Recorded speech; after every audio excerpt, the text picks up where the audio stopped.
Does the end really mean the end? You can't kill the boogeyman.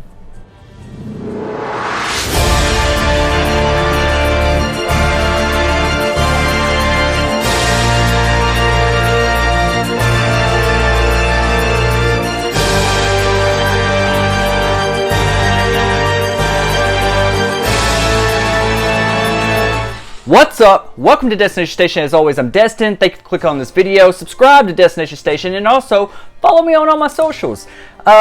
Today, before we get started on this topic here, I want to talk about a live stream event I have going on tonight at 9:30 p.m. Central Standard Time. It is a live stream interview with none other than Nathan Basil, or Basil. I hope I'm pronouncing his last name correctly. From Behind the Mask, The Rise of Leslie Vernon. Leslie Vernon himself is going to be on my channel tonight, and so consider subscribing and have your questions ready and get your popcorn and drinks ready. We got them for an hour, and I'm looking forward to it. Behind the Mask is one of my all-time favorite slasher horror comedies. It's even got, like, you know, horror icons in it like Robert Englund and Kane Hodder. So yeah, come back, subscribe, and be there tonight. We're gonna have a really good time. So yeah, Bearded Entertainment, he's gonna be on that stream with me as well. So yeah, I hope to see everyone there. Back to Halloween Ends. The Shape himself has spoken. We got a little update on Halloween Ends. We all know that this is like a big mystery. A lot of us are like wondering what the hell is going on with this movie.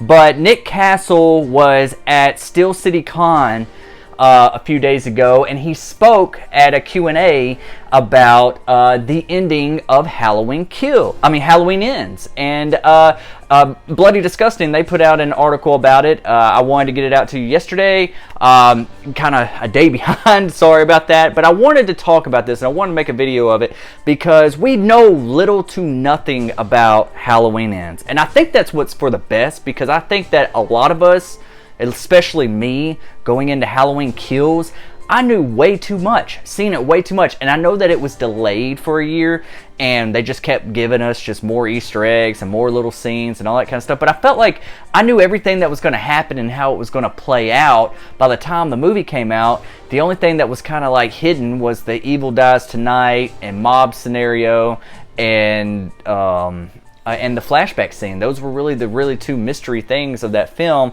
But everything else, it just kind of felt like, you know, even though that I did really enjoy Halloween Kills, it does have its flaws.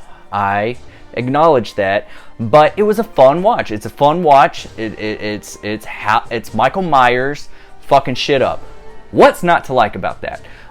So yeah. Anyways, let's talk about Halloween Ends real quick. I'm going to read this article from Bloody Disgusting, and I'll leave a link in the description of the Halloween with Nick Castle's panel at Steel City Con in the description. So if you want to click on that and watch the whole entire thing, it's about 30 minutes long. So yeah, Bloody Disgusting puts out, filming has wrapped on Halloween Ends, set to be the final film in David Gordon Green's trilogy that kicked off in 2018. That also means it's likely the final battle between Michael Myers and Jamie Lee Curtis, Laurie Strode's character, which is, of course, something we've been promised in the past, but this time, well, this could really be it for the particular storyline. The original Shape, Nick Castle, will once again make a brief appearance as Michael Myers in Halloween Ends, and it's Castle who provides an interesting new tease this week.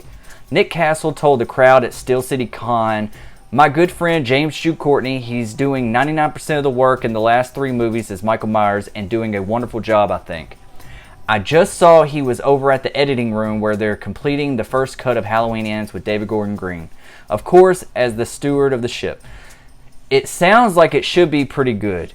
Castle continues to say, "I do a little cameo in this new one. We'll have the end of at least the David Gordon Green version of Halloween. I think there might be more because of all the success of the trilogy.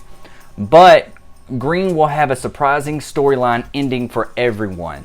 It's absolutely something I don't think you would have ever guessed in terms of the way it's going to unroll. Halloween Ends is dated for theatrical release October 14th, 2022. David Gordon Green has recently teased that there will be a 4-year time jump from the events of Kills to the events of Ends, and it's said to be more intimate and contained.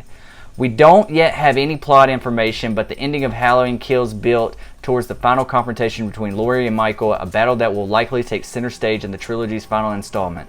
Last year's movie ended with Michael seemingly ending the life of Karen Strode, so the fight between hero and villain is more personal than ever before.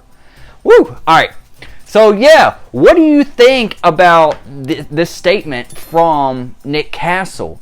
So yeah, we all know that Jamie Lee Curtis has gone on record and said that, you know, this is probably going to piss off a lot of fans or upset a lot of fans. You know, I'm paraphrasing there, but they are done wrapping. They're in post-production. They're doing their final touches, so we should be getting a trailer very soon.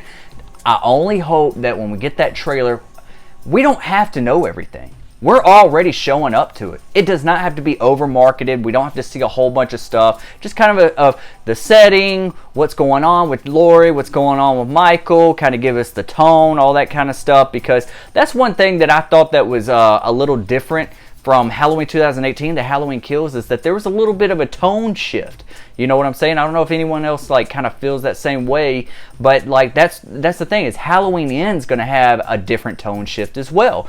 And with Jamie Lee Curtis also saying this is going to be more contained and more intimate, so maybe it's going to be a smaller setting, maybe it's going to be, you know, really close. Maybe we're not going to be all over Haddonfield. I don't know. I know that they're saying that, you know, like there's going to be a big scene with the bridge. Maybe that's where the final confrontation takes place. With Laurie Strode and Michael. Who's going to die? Are they both going to die together in the blaze of glory? But with Nick Castle saying that, you know, he thinks that it's absolutely going to be something that, you know, that's going to surprise us. I like that. Just don't give it away in the trailer. That's what I'm trying to say here. Less is more at this point, because we're already at the finale of this trilogy, and we're already showing up for it. We showed up for the last two. So also with this whole thing with is this the end of Michael Myers? Because it says Halloween Ends. I don't think it is. You can't kill the boogeyman. Like, he may die in this movie, but it might be like up to, you know, interpretation that he does survive somehow, or we hear him breathing in the credits, or something, just something that, like, oh, he's got a little life left or something like that. Or maybe they do get ballsy with it and they do kill Michael Myers once and for all. I've made videos in the past of like how to do that. I really think there's something up with Michael Myers' mask. You can go back to some of my other theory videos, and I go more deep into that. So it could be something like that. Is there going to be a, you know, side plot of the Silver Shamrock? Are they going to bring anything else into it? Are they going to bring the Thorn Cult into it? I hope not. But it is going to surprise a lot of audiences, is what Nick Castle's saying. And Laurie Strode said it is more intimate and contained. So we're probably looking at a very different film here. And this 4-year time jump, there's a lot of questions with that. With a lot of people have said that, you know, with these new images out with Jamie Lee Curtis, you know, she looks healthier. She looks more mental stable. You know, she could be just taking that for the photos, but it looks like you know, like Laurie Strode is kind of healed. At least that's the impression that I'm getting from some of these photos. And some people are like, you know, 4 years has passed, so they think Michael's gone or something, and so she's had time to heal.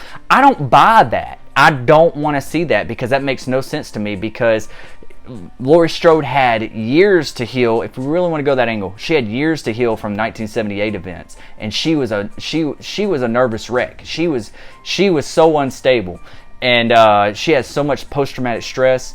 And so you're telling me that after her daughter gets killed at the end of Kills, and then there's only a 4-year time jump and Michael's just missing, so it's just assumed that he's never coming back? I would think that would make her more panicky every time Halloween came around, because we don't know where she doesn't know where he's at. You know, like, that would make you more like just frightened, every time this holiday comes around. So yeah, so we really don't know. We're just speculating here. But I am intrigued to see a trailer. We should be getting that soon. And what do you think about Nick Castle talking about like there should be more after this one because of the success of Halloween? Because the way Halloween 2018 and Halloween Kills has kind of has made a resurgence of Halloween of slasher movies. And we got Scream out, we got the Chucky series out, we've had other films that have came out recently, and it's probably just going to keep going.